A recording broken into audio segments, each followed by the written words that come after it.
할렐루야. 오늘 수요 기도회 가운데 나온 성도님들을 환영하고 축복합니다. 우리 좌우 옆에 있는 분들에게 한번 이렇게 인사했으면 좋겠습니다. 잘 오셨습니다. 반갑습니다. 우리 한번 인사 나누겠습니다.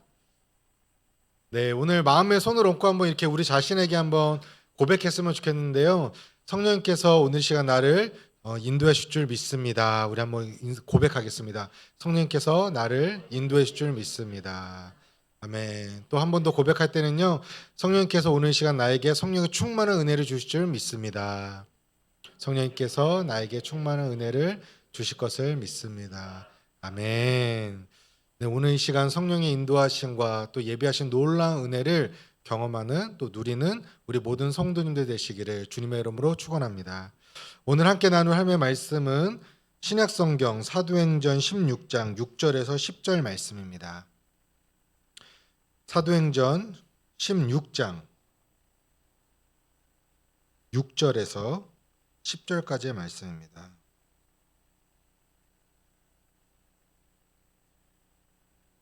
사도행전 16장 6절에서 10절 말씀을 한 절씩 교독하시고 마지막 10절은 합독하시도록 하겠습니다. 성령이 아시아에서 말씀을 전하지 못하게 하시거늘 그들이 부르기아와 갈라디아 땅으로 다녀가 무시아 앞에 이르러 비두야로 가고자 애쓰되 예수의 영이 허락하지 아니하시는지라. 무시아를 지나 드로아로 내려갔는데 밤에 환상이 바울에게 보이니 갈릴리아 사람 하나냐 그에게 청하여 이르되 마게도냐로 건너가서 우리를 도우라 하거나. 합독하시겠습니다. 바울이 그 환상을 보았을 때 우리가 곧 마게도냐로 떠나기를 힘쓰니 이는 하나님이 저 사람들에게 복음을 전하라고 우리를 부르신 줄로 인정함이러라. 아멘. 오늘은 성령의 인도하심을 따르는 삶이란 제목으로 함께 말씀을 나누고자 합니다. 저희가 그중심 이번 한 주간은 사도행전 이제 중후반의 말씀을 보고 있는데요.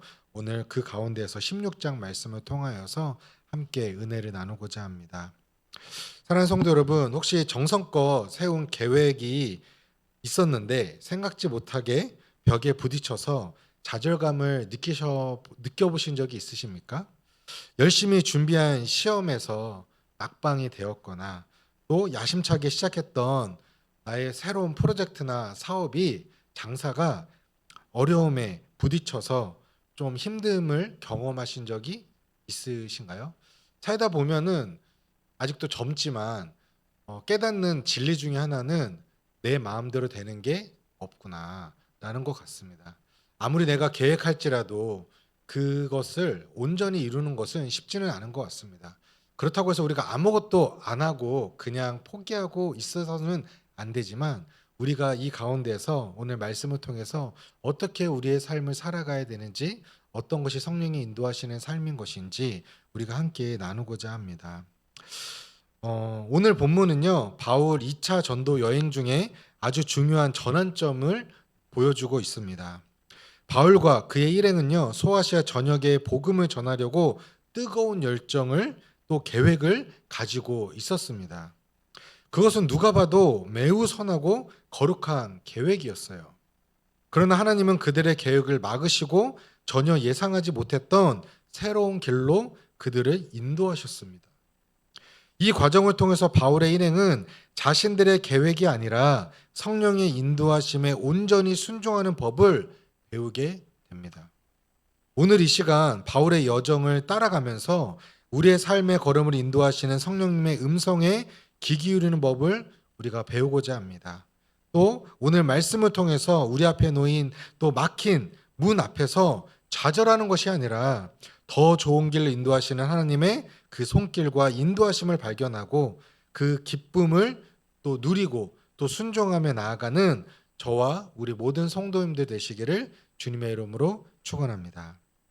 우리가 함께 첫 번째 살펴볼 것은 성령님은 때때로 우리의 선한 계획조차도 멈추시는 분이시라는 거예요. 우리 성령님은 때때로 우리의 선한 계획조차도 멈추시는 분이다라는 겁니다. 우리 6절과 7절 다시 한번 읽어보도록 하겠습니다. 시작. 성령이 아시아에서 말씀을 전하지 못하게 하거늘 그들이 부르기아와 갈라디아 땅으로 다녀가 무시아 앞에 이르러 부두리아로 가고자 애쓰되 예수의 영이 허락하지 아니하시는지라. 바울과 실라 그리고 이제 막 동역자로 동참한 합류한 디모데는요, 너무나도 뜨거운 마음을 갖고 사명감을 갖고 정말 복음을 전하는데 온 열정을 다 쏟았습니다. 그들은 1차 전도 여행 때 세웠던 교회들을 돌아보고 당시 로마의 중심지였던 아시아 지역, 특히 에베소와 같은 대도시에 복음을 전하려는 큰 계획을 이번에 세우고 2차 전도 여행을 이제 막 출발하려고 준비하고 있었습니다.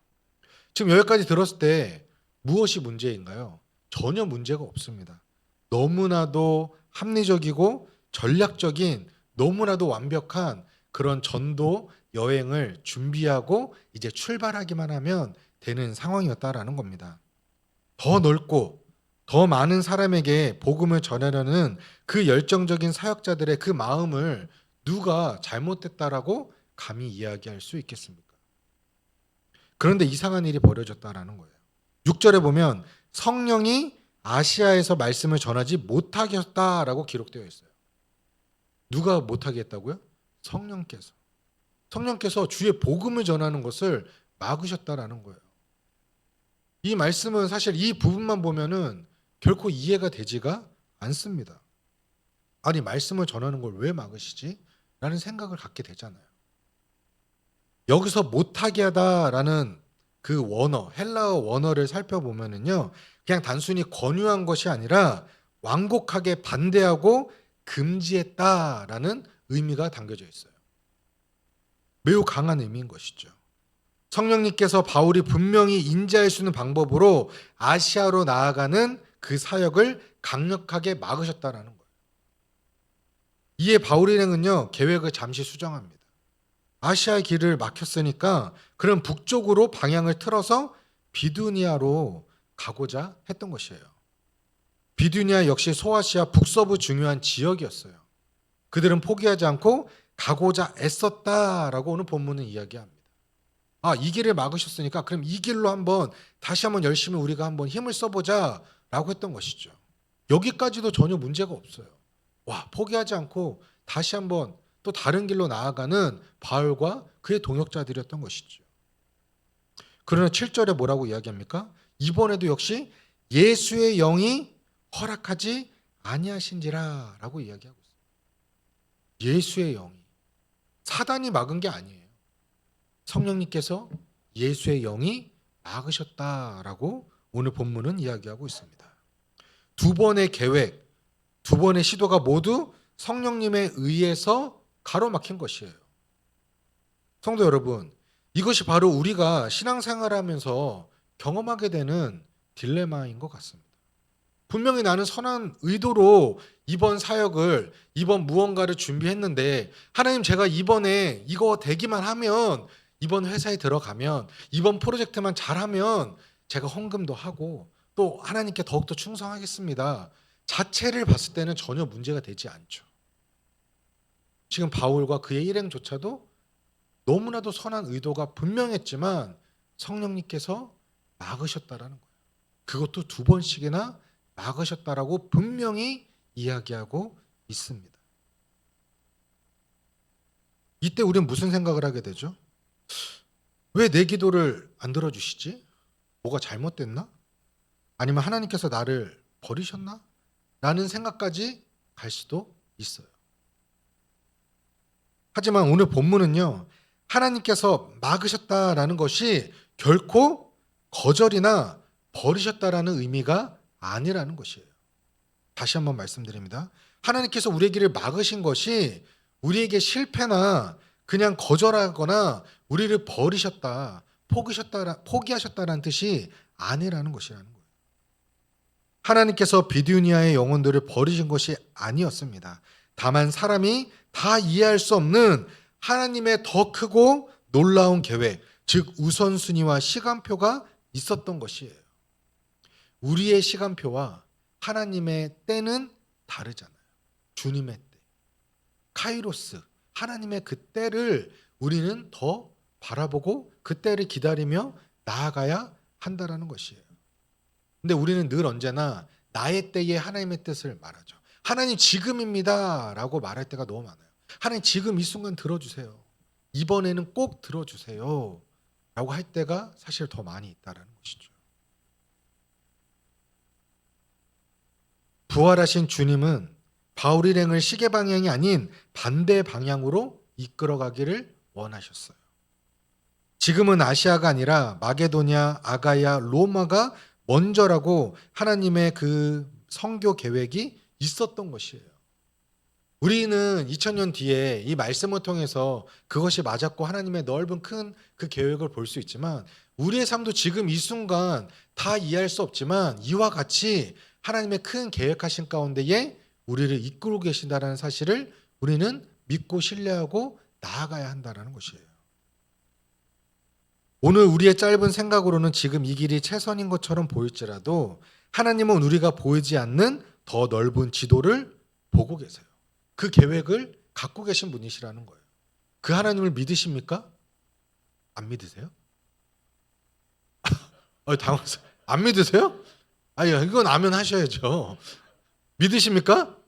아멘. 네, 맞아요. 지금 뭐 청년들도 그랬고요.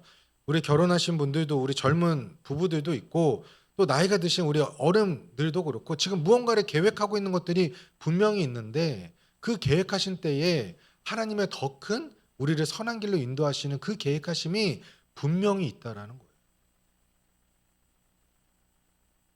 그러므로 우리 앞이 지금 잠깐 막혔을지라도 우리는 좌절하거나 원망할 것이 아니라 잠시 멈추고 서서 하나님의 뜻이 무엇인지를 구해야 하는 것이에요.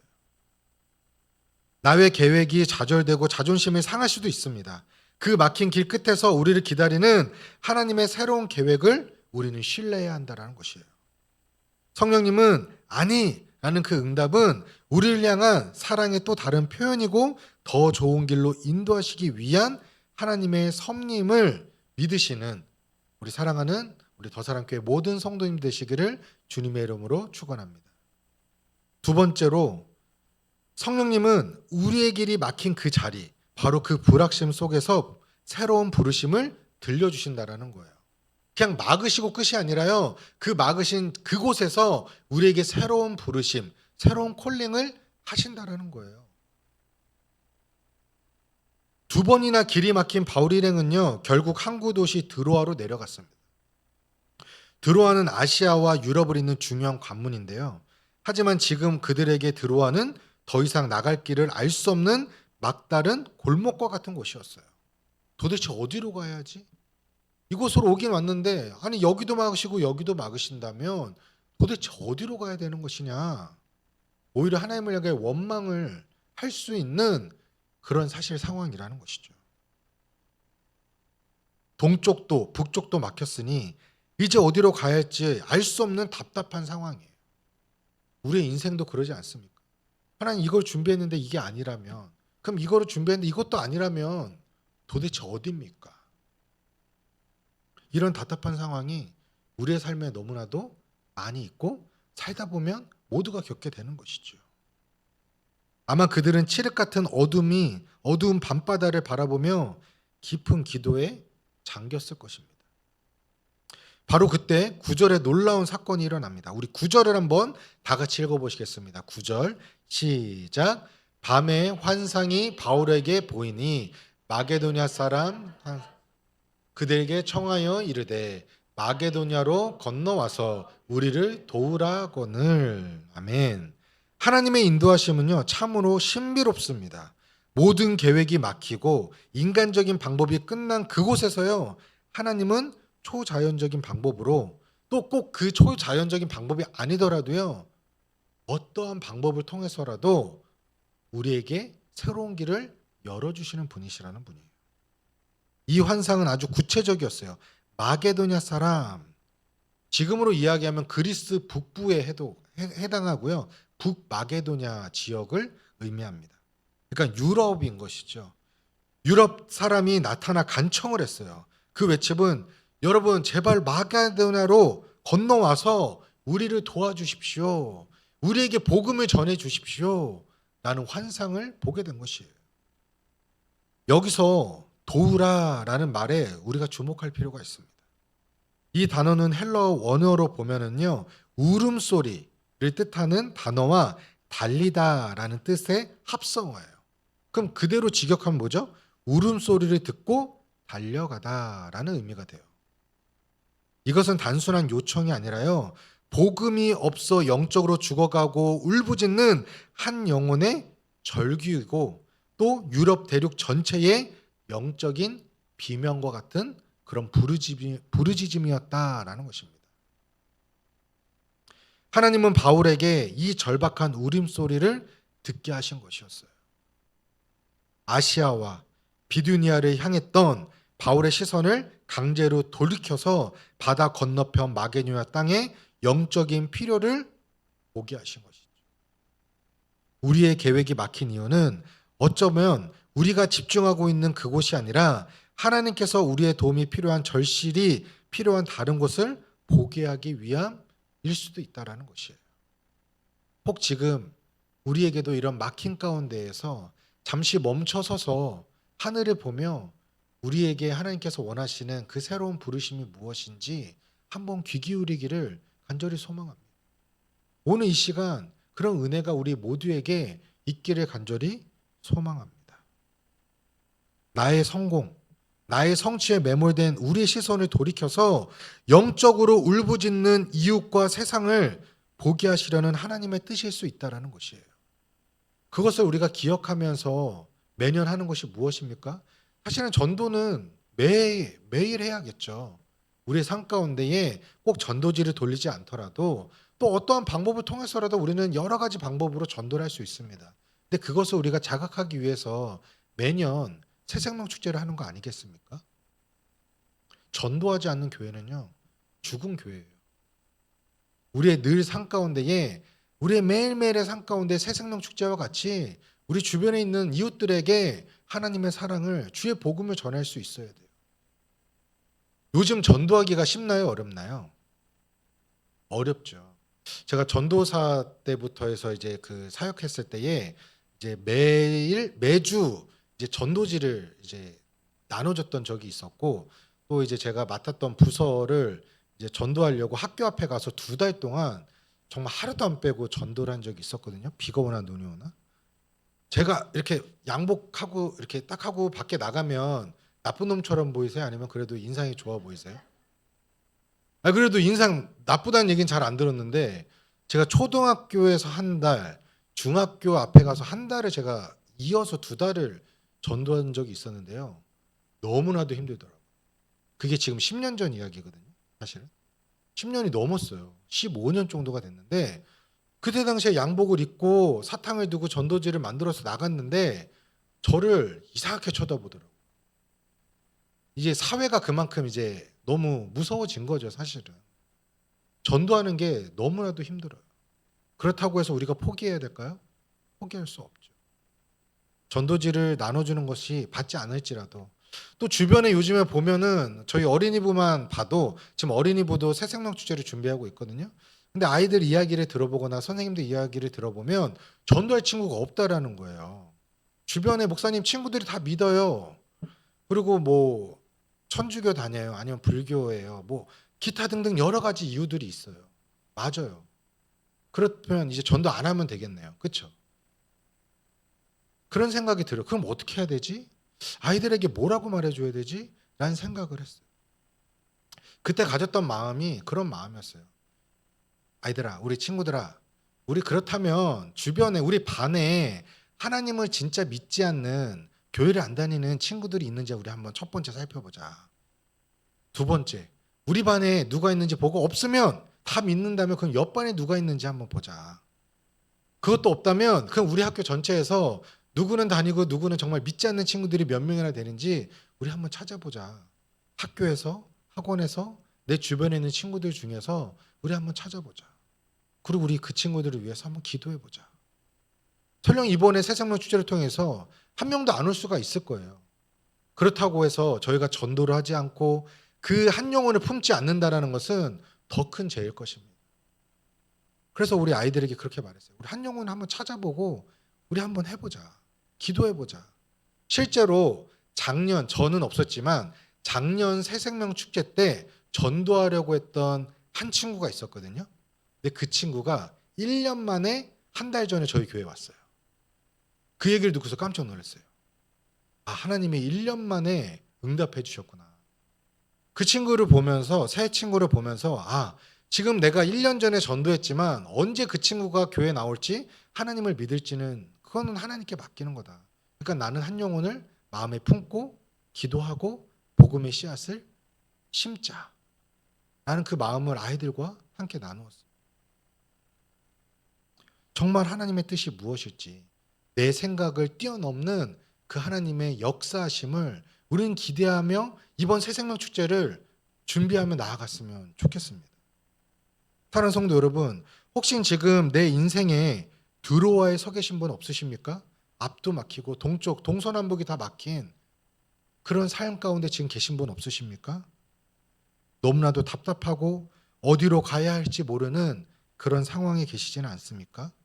바로 그 자리가 하나님께서 새로운 환상을, 새로운 부르심을 말씀해 주시는 자리임을 믿으시기를 바랍니다. 나의 계획과 기도가 막혔을 때에 잠잠히 귀를 기울여 보십시오. 하나님께서 나를 통해서 돕기 원하시는 마게도냐 사람이 누구인지, 그 영적인 울음소리가 어디에서 들려오는지 우리가 민감히 반응해야 할 때입니다. 우리의 불확실함은 하나님의 새로운 부르심이 오히려 위대한 시작일 수 있어요. 내가 아무것도 할 수 없을 때 오히려 그때가 하나님이 역사하시고 일하시는 때일 줄 믿습니다. 그것을 경험하는 우리 모든 성도님 되시기를 주님의 이름으로 축원합니다. 마지막 세 번째입니다. 성령의 인도하심을 따르는 삶은요, 부르심에 즉각적으로 순종하는 삶이라는 것이에요. 우리 10절을 한번 다 같이 한번 읽어보도록 하겠습니다. 시작. 바울이 그 환상을 보았을 때 우리가 곧 마게도냐로 떠나기를 힘쓰니 이는 하나님이 저 사람들에게 복음을 전하고 우리를 부르신 줄을 인정함이로라. 아멘. 환상을 본 바울의 반응은요, 놀라웠어요. 그는 주저하거나 의심하지 않았다라는 것이에요. 10절에 보면 곧 마게도냐로 떠나기를 힘썼다라고 강조하고 있습니다. 여러분 같으면 어떠시겠어요? 2번이나 다 막으셨고요. 새로운 길을 열어주셨어요. 결코 쉬운 길이 아닙니다. 내가 생각했던 거랑 정반대의 길이에요. 그렇다면 뭔가 요나같이 좀 반항하고 싶지 않으십니까? 하나님 왜죠? 라고, 왜 꼭 거기를 가야 될까요? 라는 생각이 사실 인간적으로는 들 수 있는데요. 바울은 그 2번의 막힘 속에서도 지금 우리가 나눴던 것처럼 성령의 인도하심을 구하며 기도했을 때에 즉각적으로 그 음성에 귀 기울이고 확인하고 움직였다라는 거예요. 순종했다라는 것이에요. 기도로 준비하지 않고 하나님 앞에 민감히 성령의 음성에 귀 기울이지 않는 사람이라면 그렇게 할 수 없는 행동이라는 것입니다. 의심하지 않았어요. 그 성령의 부르심에 바로 순종했다라는 거예요. 여기서 곧이라는 헬라어의 원어적 의미는요, 즉시, 지체 없이라는 뜻이에요. 하나님의 부르심에 대한 바울의 즉각적인 순종을 보여주는 모습입니다. 선교에 있어서 인간적인 선택보다 하나님의 부르심이 우선한다는 것을 알았던 바울은 그 부르심에 즉각 순종했던 것이에요. 나의 생각, 나의 경험, 그 모든 것들을 다 내려놓고 오직 하나님 말씀에 즉각 순종했다는 것이에요. 한 가지 여기서 우리가 중요하게 살펴볼 점은 그들이 어떻게 이 환상을 하나님의 부르심으로 확신했는가입니다.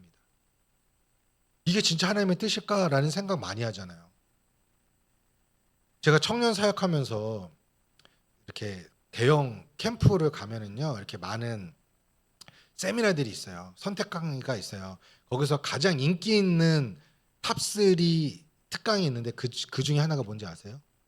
첫 번째 이성교제 요거고, 두 번째가 기도에 응답받는 과정, 뭐 이런 거예요. 어떻게 하나님의 뜻인지 분별할 수 있을까요? 뭐 이런 거예요. 근데 그거에 대한 갈망이 있는 거죠. 왜냐면 미래에 대한 고민, 하나님의 뜻이 무엇인지 내가 어떻게 알지? 그런 거에 대한 고민인 것이에요. 지금 여기서도 마찬가지인 것이죠. 어떻게 이게 하나님의 확실한 뜻일까? 이것을 어떻게 하나님의 뜻인지 알고 즉각적으로 순종했을까? 이 과정인 것이에요. 이 고민인 것이에요. 10절에 보면은 우리를 부르신 줄로 인정함이로라라고 말합니다. 여기서 인정하다라는 원어의 의미를 보면 무언가를 함께 올려놓다, 결론을 내리다, 증명하다라는 뜻을 갖고 있거든요. 이것은 바울은 다 독단적으로 결정한 것이 아니라는 것이에요. 그냥 혼자 하나님의 뜻을 보고 끝난 것이 아니라 10절부터 사도행전 저자인 누가가 우리라는 표현을 계속 사용하고 있거든요. 이는 그가 이 성교의 여정 가운데 동참해줬다라는 것을 보여주는 거예요. 함께 간 것이죠. 바울과. 바울은 자신이 본 환상을 동료들이었던 실라와 디모데와 그리고 누가에게 이야기한 것이에요. 그리고 그들과 함께 기도하면서 의논을 한 것이죠. 그들은 지금까지의 상황, 즉 아시아와 비두니아의 길이 막혔던 사건과 바울이 본 환상을 함께 그 테이블 위에 올려놓고 하나님의 뜻이 무엇인지를 분별했다라는 것입니다. 혼자 그냥 생각하고 그냥 기도하고 끝나면 오히려 위험할 수가 있어요. 그렇게 하나님이 인도하시기도 하지만 더 확실한 것은요, 주변에 믿음의 동역자들이 함께 기도해주고 함께 그것들을 동참해준다면 더 확실하게 하나님의 뜻을 분별하고 알 수가 있다라는 거예요. 그래서 정말 우리가 영적인 가족인 우리 교회 공동체, 우리 다락방, 우리 성도님들이 너무나도 중요하다라는 거예요. 옆에 있는 분들이 그 같이 함께 나에게는 바울이고 누가이고 실라이고 디모데예요. 우리 옆에 있는 분들에게 한번 이렇게 인사했으면 좋겠어요. 당신이 나에게 누가이고 바울입니다. 이 말은 무슨 말이냐면요, 같이 함께 기도해 주셔야 된다는 거예요. 우리가 함께 이 사람의 고민과 걱정과 그런 것들을 함께 우리가 나누면서 기도해야 되는 거예요. 이전에도 몇 번 이야기했지만 조금 극단적일 수는 있지만요, 자살하려고 하는 사람에게 자기의 이야기를 말할 수 있는 한 사람만 있어도 극단적인 선택을 하지 않는다라고요. 나의 고민과 걱정을 함께 들어주고 울어주며 거기다가 끝나지 않고 함께 기도해 줄 수 있는 믿음의 동역자가 있다? 이거보다 더 큰 축복이 있을까요?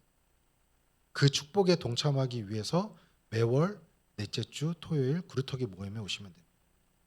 그래도 안 오시더라고요. 제가 매번 얘기하는데, 네, 그 시간에 우리가 함께 기도하면서 우리가 이 마음을 품는 거예요. 서로가 바울이 되고 실라가 되고 디모데가 되고 누가가 되어서 정말 나의 일처럼 함께 기도하는 시간이거든요. 그리고 하나님의 뜻을 우리가 깨닫고 함께 감사하고 찬양하는 것이에요. 성령의 인도하심을 따르는 삶은 이처럼 즉각적인 순종과 공동체적 분별을 통해서 이루어 가시는 것입니다. 그냥 혼자 하는 것이 아니에요. 그래서 혼자 신앙생활을 하면 안 되는 거예요. 왜 교회에 와서 예배드리고 왜 다락방 모임을 하고 함께 모여서 예배해야 되는 이유가 바로 여기에 있는 것이에요. 하나님의 뜻이 명확해졌을 때에 우리는 더 이상 머뭇거려서는 안 됩니다. 계산기를 두드려서 이게 맞을까? 이게 유익일까? 나에게 뭐가 더 맞는 것이? 어디로 가야지 더 많은 돈을 벌지? 어디로 가야지 나에게 더 큰 유익이 있지? 나는 잔머리를 굴려서는 안 된다라는 거예요. 믿음으로 그 발걸음을 내디디셔야 돼요. 동시에 중요한 결정을 앞두고 있을 때 신뢰할 수 있는 믿음의 동역자들과 함께 기도하면서 하나님의 뜻을 구하는 지혜가 필요합니다. 독단적인 신비주의가 아니라 말씀과 기도를 바탕으로 한 공동체의 건강한 분별이 우리를 더 안전하게 하나님의 뜻으로 인도하실 것이라는 거예요. 바울과 그의 동역자들은 이 즉각적인 순종은 세계 사역의 세계 역사를 바꾸는 위대한 발걸음이 되었습니다. 이 순종을 통해서 복음이 아시아의 문턱을 넘어 유럽 대륙에게 전파되었고요. 그 복음이 흘러 오늘날 우리에게까지 이르게 된 것이에요. 우리의 작은 순종 하나가요, 어떤 놀라운 결과를 가져올지는 아무도 알 수가 없습니다. 이걸로 될까? 난 정말 아무것도 아닌데? 하지만 그 작은 순종으로 인해서 하나님은 하나님의 뜻을, 하나님의 역사를 이루어 가신다라는 거예요. 다만 우리는 그 부르시는 그 음성에 예라고 즉각적으로 응답해야 하는 것입니다. 말씀을 맺겠습니다. 사랑하는 성도 여러분, 오늘 우리는 바울의 여정을 통해서 성령의 인도하심을 따르는 삶이 무엇인지 살펴보았습니다. 첫 번째 무엇이었죠? 나의 계획이 막혔을 때에도 하나님의 더 큰 계획을 신뢰하며 멈춰서는 안 된다라는 것이에요. 설령 내 계획이 막혔을지라도 하나님이 더 큰 계획을 갖고 계신다라는 거죠. 두 번째, 길이 보이지 않는 불확실한 속에서도 나를 부르시는 하나님의 새로운 음성에 귀 기울여야 된다는 거예요. 막힌 그곳에서 그냥 좌절하고 끝나는 것이 아니라, 포기하는 것이 아니라, 여기서 지금 나에게 원하시는 새로운 부르심이 무엇이지? 라고 하나님께 기도해야 된다는 것이에요. 귀 기울여야 된다는 거예요. 마지막 세 번째, 그 부르심이 확인되었다면 의심하거나 고민하거나 죄는 것이 아니라 즉각적으로 순종의 발걸음을 내딛어야 한다라고 우리가 함께 말씀을 나누었습니다. 우리의 삶에는 여전히 이해할 수 없는 막힌 길들이 있습니다. 이전에 경험하신 분도 있고 지금 현재 경험하시는 분들도 있고 앞으로 살아가면서 수도 없이 우리는 이것을 경험하겠죠. 그러나 기억하십시오. 하나님께서 한쪽 문을 닫으실 때는 반드시 더 좋은 다른 길로 열어주시는 좋으신 하나님, 신실하신 하나님이시라는 거예요. 그 하나님이 나의 하나님입니다. 여기서 중요한 것은 나의 짧은 생각으로, 나의 경험으로 하나님을 감히 이해하려고 하지 마십시오. 그것은 영적 교만입니다. 한 가지 분명한 사실은 하나님은 자기 백성을 반드시 가장 선한 길로 인도하시는 분이시라는 것. 그것을 믿으십시오. 그것을 신뢰하십시오. 우리의 계획이 아닌 하나님의 계획에 우리의 삶의 주도권을 내어드리고 우리의 고집을 꺾고 그분의 인도하심을 신뢰하며 바울을 마게도냐를 이끄셨던 그 성령님께서 오늘 이 시간 저와 여러분의 삶도 가장 복되고 귀한 길로, 선한 길로 인도하실 줄 믿으며 나아가는 우리 사랑하는 더사랑교회 모든 성도님들이 되시기를 주님의 이름으로 축원합니다. 아멘.